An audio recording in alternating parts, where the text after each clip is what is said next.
1 லட்சத்திற்கும் குறைவான பட்ஜெட்டில் பாரதி ராஜா இயக்கிய படம் வசூல் எவ்வளவு தெரியுமா? வாங்க பார்க்கலாம். 16 வயது நிலை திரைப்படத்தின் மூலம் தமிழ் சினிமாவிற்கு அறிமுகமானவர் இயக்குனர் பாரதி ராஜா. இவர் பெரும்பாலும் புதுமுக நாயகிகள் ஹீரோக்களை வைத்தே படத்தை எடுப்பார். அப்படி பல ஹீரோயின்களை அறிமுகம் செய்திருக்கிறார் பாரதி ராஜா. இவரால் அறிமுகம் செய்தவர்கள் பலர் இன்று பெரிய முன்னணி நடிகர்களாகவும் நடிகைகளாகவும் மாறியிருக்கின்றனர். அதைப்போல் சினிமாவிலும் திறமையான கலைஞர்களாகவும் வளர்ந்திருக்கின்றனர். இவருடைய காலத்தில் இப்போது இருக்கிற மாதிரி பெரிய பெரிய பட்ஜெட்டில் எல்லாம் படங்கள் எடுக்கப்படவில்லை. குறுகிய பட்ஜெட்டில் நல்ல கதைக்களம் கொண்ட படங்களாகவே வெளிவந்து அந்த படங்களும் மாபெரும் வெற்றியாகி பட்ஜெட்டை விட அதிக வசூலை தயாரிப்பாளர்களுக்கு ஈட்டி தந்திருக்கின்றன.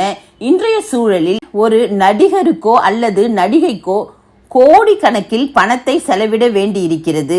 ஆனால் பாரதி ராஜா, பாலச்சந்தர், பாக்யராஜ் இவர்களின் காலத்தில் சில லட்சங்களில் படத்தை முடித்து அந்த படத்தையும் வெற்றி படங்களாக்கி இருக்கின்றனர். அந்த வகையில் 1 லட்சத்திற்கும் குறைவான பட்ஜெட்டில் ஒரு படத்தை எடுத்து அந்த படத்தை மாபெரும் வெற்றியாக்கி இருக்கிறார் பாரதி ராஜா. அந்த படம் தான் புதிய வார்ப்புகள். முதலில் இந்த படத்தில் புதுமுக நாயகன் நாயகியையே நடிக்க வைக்க திட்டமிட்டு இருந்தாராம் பாரதி ராஜா. ஆனால் நடிகர்கள் கிடைக்கவில்லை. எனவே தன்னிடம் உதவி இயக்குனராக பணியாற்றி கொண்டிருந்த பாக்யராஜையே இந்த படத்தில் நாயகனாக போடலாம் என்ற ஒரு எண்ணம் பாரதி ராஜாவுக்கு தோன்றியது.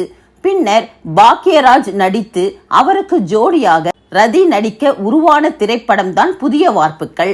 இந்த படத்திற்காக இளையராஜா புது யுத்திகளை யோசித்து இசையமைத்திருந்தார். இந்த நிலையில் புதிய வார்ப்புகள் படத்திற்காக மொத்த பட்ஜெட் எவ்வளவு, அது எப்படி திட்டமிட்டு எடுத்தார்கள் என்பதை பற்றி ஒரு தகவல் வெளியாகி இருக்கின்றது. இந்த படத்தின் மொத்த படப்பிடிப்பு 32 நாட்கள் தானாம். ஒரு நாளைக்கு 3000 ரூபாய் என்ற விதத்தில் படப்பிடிப்பை நடத்தி இருக்கிறார்கள். அந்த வகையில் மொத்தமே 94,000 ரூபாய் செலவில்தான் மொத்த படப்பிடிப்பையும் எடுத்து முடித்திருக்கிறார்களாம். இதை பற்றி சித்ரா லட்சுமணன் மேலும் கூறும் பொழுது, லட்சத்திற்கும் குறைவான அளவில் படத்தை எடுத்து 18 லட்சம் வரை இந்த படம் வசூலை குவித்துள்ளதாக ஒரு பேட்டியில் சித்ரா லட்சுமணன் கூறியுள்ளார். ஆனால் இப்போதைய காலகட்டத்தில் ஒரு நடிகையின் பேட்டா தொகையே லட்ச ரூபாயிலிருந்து ஆரம்பிக்கிறது. அப்போதைய காலகட்டத்தில் எந்த அளவுக்கு திட்டமிட்டு படத்தை எடுத்திருக்கிறார்கள் பாருங்கள் என சித்ரா லட்சுமணன் கூறியிருக்கிறார்.